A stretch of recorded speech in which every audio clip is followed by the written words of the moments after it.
Ladies and gentlemen, the President of the United States.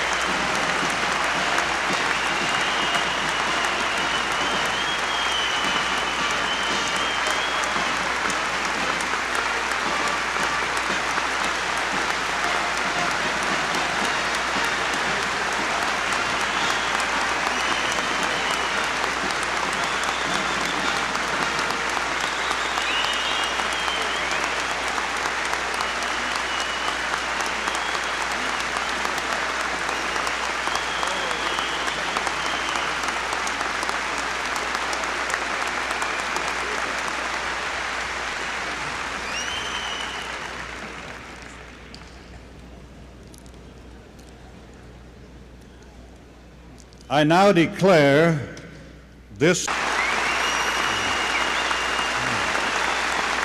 Thank you very much.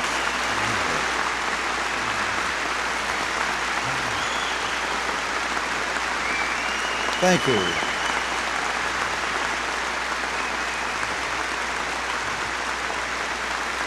Thank you. You've done that once.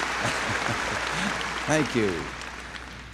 Supreme Knight Decant, I thank you for those very generous words. Your Eminence, Cardinal Casseroli, Your Eminences, Excellencies, Reverend clergy, members of the Knights of Columbus, and the guests here today, I want to begin by saying how grateful I am that you've asked me here to participate in the celebration of the 100th anniversary of the Knights of Columbus. Now, it isn't true that I was present at the first anniversary.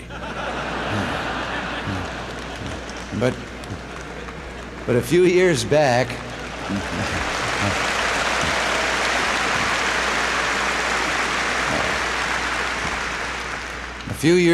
when I was a governor, I was privileged to be a Chubb Fellow at Yale University, and I was staying just around the corner in those few days from a sturdy-looking stone church where the events that bring us here today first began.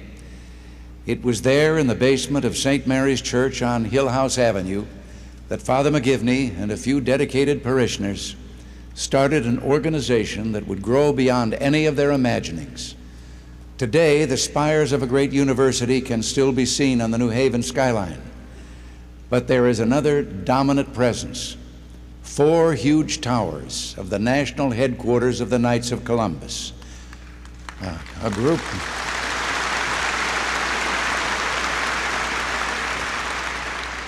that has grown to over 1.3 million members and comprises the largest Catholic fraternal society in the world.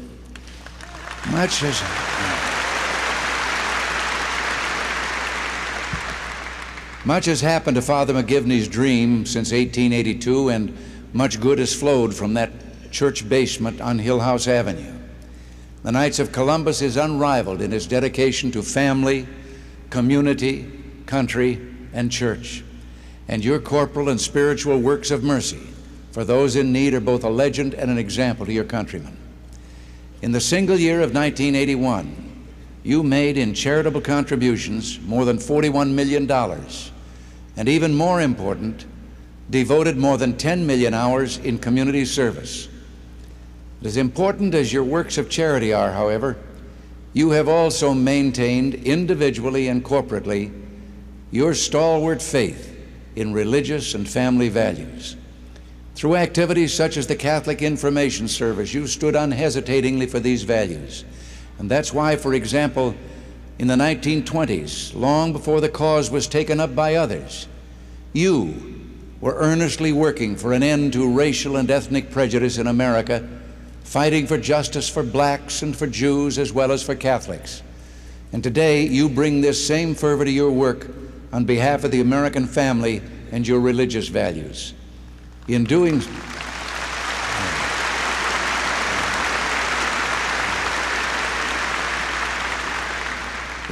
so, you provide inspiration to a world seeking desperately to find men who can make the message of the gospel a reality in their lives and times. During those early 20s, a motion picture, a movie, revolutionized motion picture making. It was an historic milestone in the technology of that industry. D.W. Griffith's Birth of a Nation. Well, that picture came to our town. I was just a boy, and my father, who was a knight, said it was a picture about the Ku Klux Klan and we would not see it. Well, to this day, and after more than a quarter of a century in that motion picture industry, I still have never seen it and have no intention of seeing it.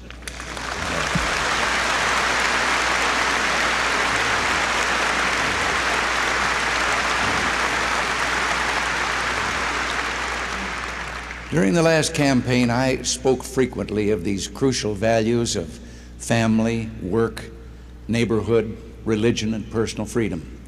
Now, some pundits claimed that this was an attempt to appeal to various ethnic or religious voting blocs. I saw it as a simple recognition of the values that most Americans, whatever their ethnic, racial, or religious heritage, hold dear. Now, in pointing out this tendency of some commentators to focus on only the immediate or the political, I don't mean to sound too critical. Actually, the American press does a remarkable job of piecing together quite clearly, and sometimes in a matter of hours or minutes, the dizzying events of this modern world. Yet I think the very speed of this process can oftentimes cloud the understanding and serve as an obstacle to good judgment and historical perspective. It would have been hard, for example, for any reporter covering those first meetings of the Knights of Columbus in St. Mary's basement to have sensed the potential importance of Father McGivney and his small band of Catholic laymen. But as the history of the Knights of Columbus has proven, discussions of our basic values are a vital part of our national political dialogue. For it's only in these values, only in the faith that sees beyond the here and now, that we find the rationale for our own daring notions about the inalienable rights of free men and women. This faith in the dignity of the individual under God is the foundation for the whole American political experiment. It is central to our national politics. Our first president put it very well. He said, of all the dispositions and habits which lead to political prosperity, Washington said religion and morality are indispensable supports.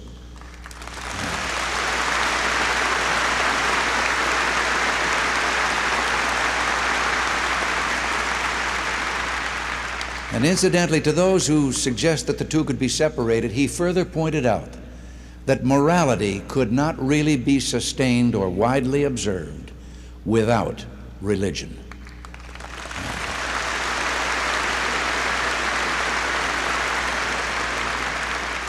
There can be no freedom without order, and there is no order without virtue. Now that's a simple enough formulation, but it's an insight found not only in the writings of founding fathers like Washington or great political thinkers like Edmund Burke. It is also found in a great part of our Judeo-Christian tradition, notably in the modern encyclicals of Popes Leo XIII and John Paul II. Yet how often this simple truth, the importance of this belief in basic values, is overlooked in a society of high technology and mass communication and bewildering everyday events.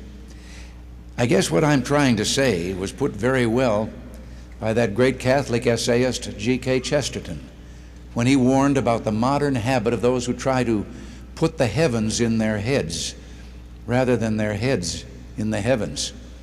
Or as Alfred North Whitehead observed, there is a danger in clarity, the danger of overlooking the subtleties of truth. Those subtleties of truth, the belief in the importance of the family, of community and church, the realization that the Western ideas of freedom and democracy spring directly from the Judeo-Christian religious experience, are not often publicly discussed. Yet every place I go lately, there's an echo.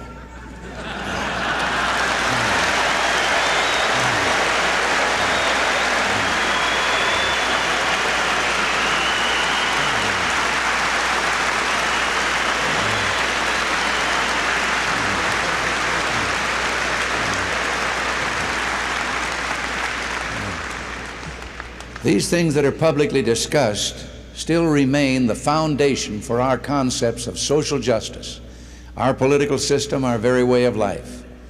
They are the values that ennoble man, making him something more than just the plaything of hedonism or the vassal of dictatorship.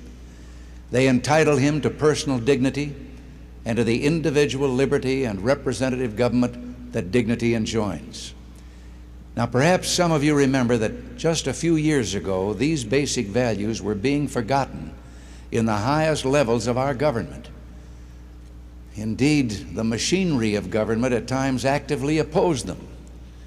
Government intrusion into the life of the family and the local neighborhood, federally financed abortions, forced busing, HEW regulations and rules on many matters that government had no business dealing with had reached unparalleled heights. In a similar vein, the prerogatives of local communities and state governments were slowly being eroded as more and more decisions were made in Washington and government grew ever more distant and beyond control of the people. Federal spending sent inflation skyrocketing and the tax burden increasing to the point where rewards for honest work and extra initiative were evaporating. It is this latter problem that we had to confront when we came to Washington 18 months ago. In the last 10 years, federal spending had tripled. In the last 5 years, federal taxes had doubled. The philosophy of government seemed to be tax and tax, spend and spend. Now, no one can quarrel with the motive behind all this. It was well-intentioned and done in the name of humanity. The budget for the Department of Health and Human Services became the third largest budget in the world, right after the entire national budgets of the United States and the Soviet Union. The federal debt reached $1 trillion, and our interest payments on that debt in the range of $100 billion are more than the entire federal budget of about 20 years ago. You know, I've had to stop and interject here that, as I said before, this was all done with the best of intentions. All of this was designed to help. But when you set out to help, you'd better have a pretty good idea of what you're doing. You know, there was a fellow riding a bicycle one cold winter day, motorcycle I should say. The wind coming in through the buttons of his leather jacket were chilling him, and finally he stopped, turned the jacket around, put it on backwards. Took off again. Well, that solved the wind problem, but he hit a patch of ice. His arms were kind of restricted. He skidded into a tree. And when the police got there and elbowed their way through the crowd that had gathered, and they said, "What happened?" They said, "We don't know. When we got here, he seemed to be all right, but by the time we had his head turned around straight, he was dead."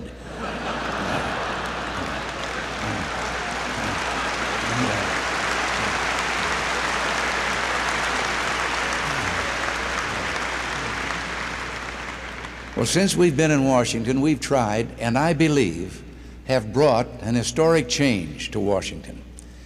I can assure you we've replaced that old doctrine of tax and tax, spend and spend, with a new philosophy that says that there is one overriding cause for our economic troubles. Government is too big and it spends too much money.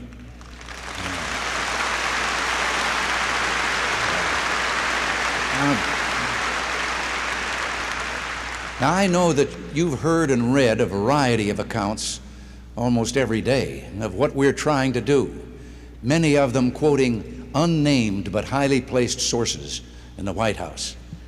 Now, I wonder if you'd put up with another account, this time from a highly placed source who doesn't mind if you know his name. To begin with, what we call our economic recovery program has already cut the rate of growth in federal spending nearly in half.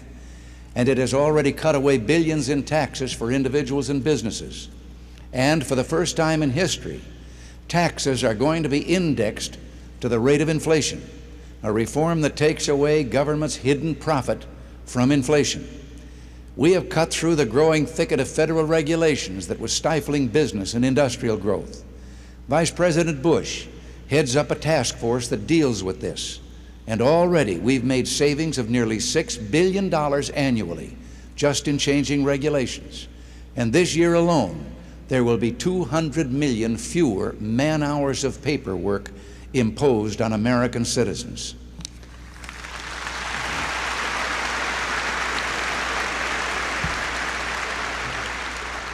Our economic recovery program has been in effect for only 10 months, but its impact has already been felt. Last quarter's rise in the gross national product is an encouraging sign. Our dollar is stronger than it's been in 10 years. Inflation, which a little more than a year ago was the #1 economic concern of most Americans, has taken an impressive turn for the better, and in the last 6 months has run at less than half of what it was in 1980, and we're going to keep it going down.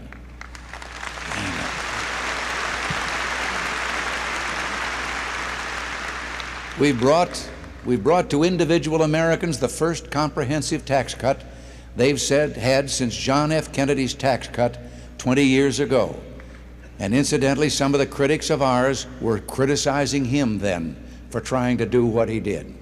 We said we were going to cut spending, reduce the tax burden, rebuild our national defenses, strive for legitimate arms reductions, and be firm with totalitarian powers. And I believe the record shows we have kept those promises.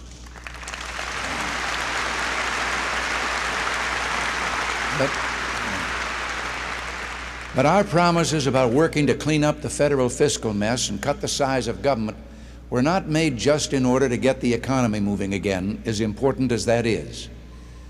Government can't interfere with economic freedom without restricting the political and personal freedom of individual Americans. That's what we mean to restore.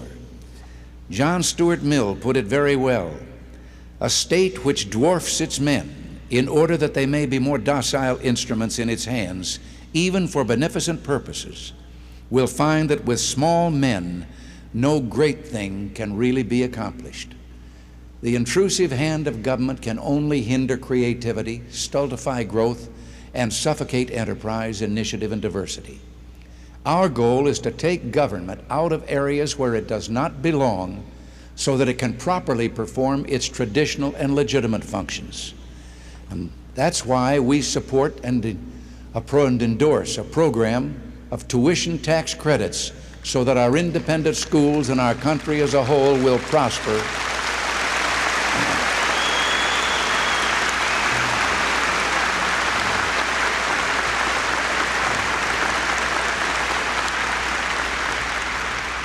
We need diversity and excellence. As economist Thomas Sowell has suggested, these tuition tax credits are especially important to those who are mentioned the least, the poor and the working class. As the cost of education has skyrocketed, it is these groups that have been particularly hard hit by the double burden of supporting private and public schools.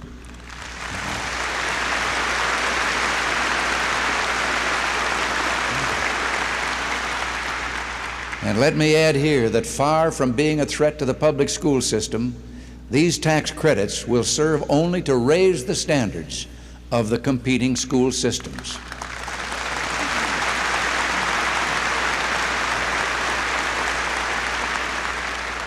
As a New York Times editorial pointed out recently, the mere threat of tax credits served to jolt public education out of its lethargy.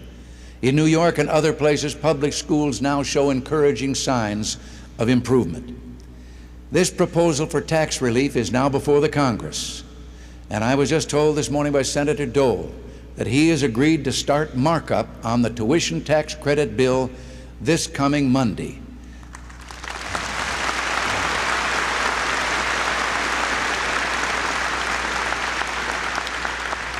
Our administration wants this bill passed. The Knights of Columbus want this bill passed, and I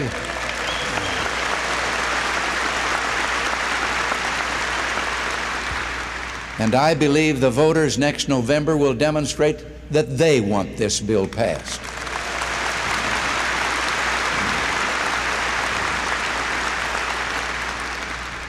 I also strongly believe, as you have been told, that the protection of innocent life is and has always been a legitimate, indeed the first duty of government. And believing that, I favor human life.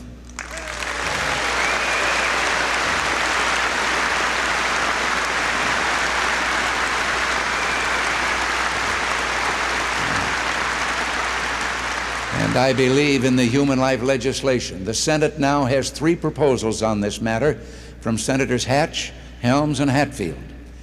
The national tragedy of abortion on demand must end. I am urging the Senate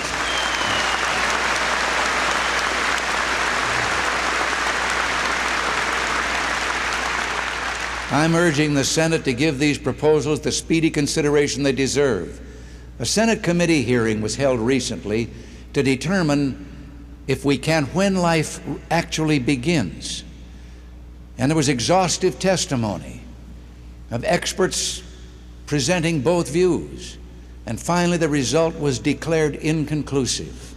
They couldn't arrive at an answer. Well, in my view alone, they did arrive at an answer that justifies the proposed legislation. If it's true we don't know when the unborn becomes a human life, then we have to opt in favor that it is a human life until someone proves it isn't.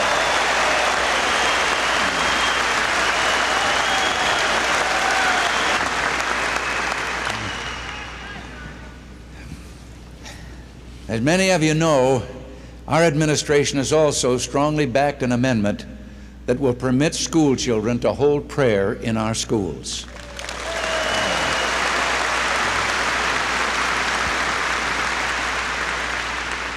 We believe that school children deserve the same protection and the same constitutional consensus that permits prayer in the houses of Congress, chaplains in our armed services, and the motto on our coinage that says, "In God we trust."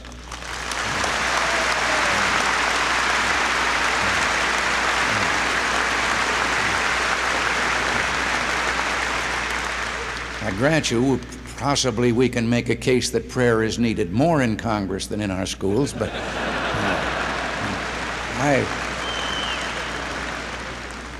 I wonder, though, how many of you, how many citizens know how far the courts have gone with regard to this subject. Do they know, for example, that in one case where children in a school cafeteria simply on their own wanted to say grace before lunch, the court ruled they were prohibited from doing that? Children who sought again on their own initiative and with their parents' approval to begin the school day with a 1-minute prayer meditation were forbidden to do so. And some students who wanted to join in prayer or religious study on school property, even outside of regular class hours, were also forbidden to do so. I think you'll agree with me. We need a prayer amendment, and we need it badly.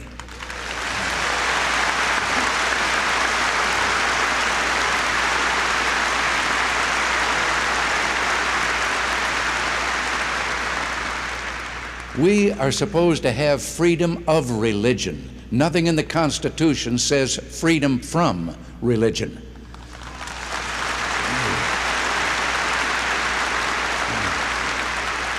Now, the Congress also has before it now an omnibus crime bill whose provisions on bail reform, sentencing procedure, and criminal forfeiture are critical to our attempt to fight the growing problem of crime.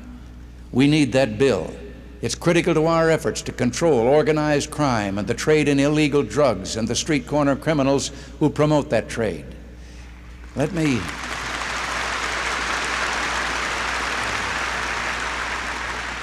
also say I'm very aware of your concern about the enforcement of obscenity statutes. A representative of the KFC met last week in Washington with members of my staff on this matter, and let me assure you, when I get back to the Capitol, I'll be taking this up with Attorney General Smith.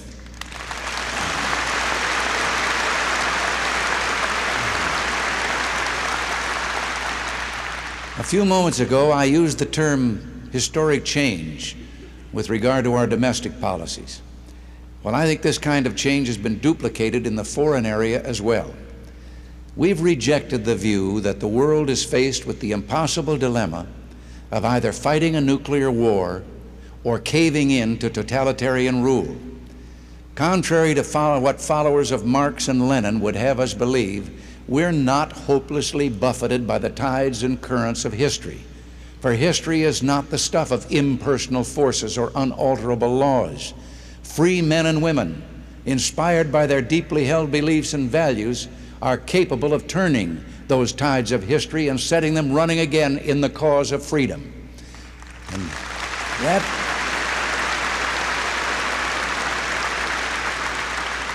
And that is why this administration takes second place to none in the quest for peace through arms control and agreements. Now, many of the proposals we hear today for a nuclear freeze are obsolete. In our proposal for the elimination of ground-based intermediate-range missiles, and in a recent one-third reduction proposal for strategic nuclear ballistic warheads, we've gone far beyond the sterile idea of a freeze. A freeze might be fine after we've had a complete removal of the most threatening intermediate-based missiles and deep reductions in the number of strategic weapons, verifiable reductions. The House of Representatives has before it now 2 resolutions on the nuclear freeze matter. One resolution, I regret to say, would, if passed, send a signal to the Soviet Union that we're willing to accept something less than these reductions that I spoke about. Indeed, this resolution would leave in place dangerous inequalities in the nuclear balance and would attempt to return us to the flawed SALT II agreement. On the other hand, a resolution proposed by Congressman Broomfield, Carney, and Stratton would avoid these dangers and, if it is passed, would act as an incentive to persuade the Soviet Union to agree to mutual reductions. I strongly support the Broomfield, Carney, and Stratton resolution. As I mentioned, our arms control proposals are now the matter of delicate negotiations with the Soviet Union. But let me say this to you. The fact that the largest Catholic fraternal organization has spoken out strongly through your magazine, Columbia, on the morality of maintaining our strategic deterrence has been a great asset to our efforts for peace, and I thank you. Vote in a free election there. They offered eloquent testimony to the appeal of democracy, to the rightness of our support and their desire to resist that tiny cadre of revolutionaries who want to plunge the Salvadoran people into the darkness of godless communist rule. Our foreign policy has changed in one other important way. For many of years, American foreign policy has suffered from a defensive posture, a shyness about the values and beliefs that form the heart of our political consensus and our civilization. Well, we're on the defensive no longer. The Soviet Union has challenged us to open competition in the realm of ideas and values, and we intend to take up that challenge. That is why when I recently spoke to the British Parliament, I called for a worldwide crusade for freedom and a global campaign for democracy.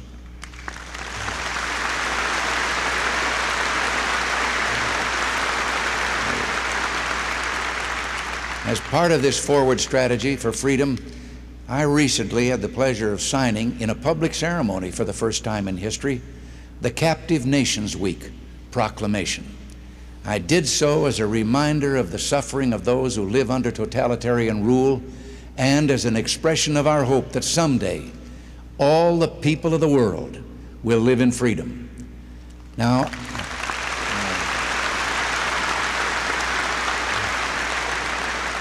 I must say my remarks on this occasion have not drawn rave reviews from the Soviet press. In fact, Pravda suggested that my remarks were hysterical and the work of an intellectual pygmy, and a Polish newspaper under the martial law there called it a cesspool of invectives, insults, and insinuation. Well, now, naturally, as a former actor, I'm somewhat sensitive about press notices like that. But you're probably wondering what upset our adversaries so. Well, the truth is, what upset them the most was a quotation I used from Lech Walesa, the now imprisoned head of Solidarity in Poland.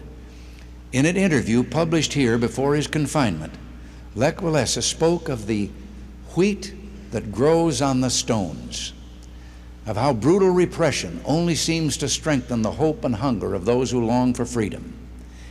He said about Poland's communist rulers, "Our souls contain exactly the contrary of what they wanted. They wanted us not to believe in God, and our churches are full. They wanted us to be materialistic and incapable of sacrifice. We are anti-materialistic and capable of sacrifice.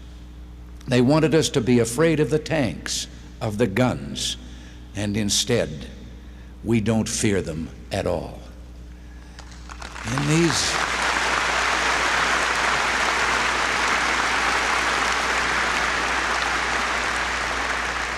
In these words, I think we find the justification for the importance of the values of family, community, and religion, and some of the changes we've made in Washington during the last 18 months. When I visited him last June in Rome, His Holiness Pope John Paul II spoke of his profound hope that the entire structure of American life will rest ever more securely on the strong foundation of moral and spiritual values. Without the fostering and defense of these values, all human advancement is stunted, and the very dignity of the human person, he said, is endangered. I would suggest to you today that nowhere in the world is there a more splendid affirmation of this connection between religious values and political freedom than in the ideals, the faith, and the heroism of the Polish people and the leaders of Solidarity.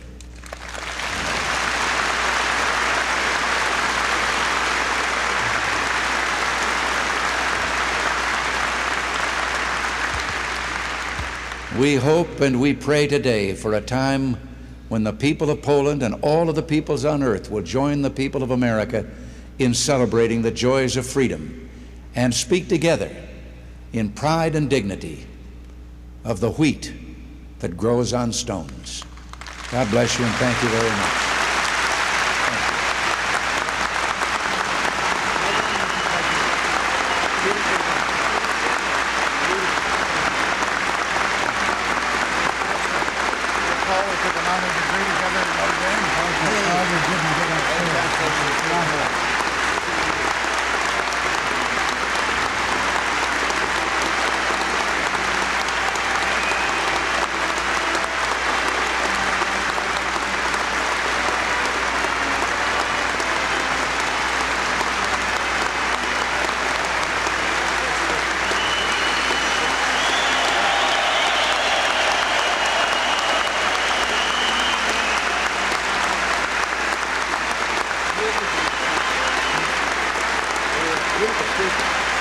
Covered everything.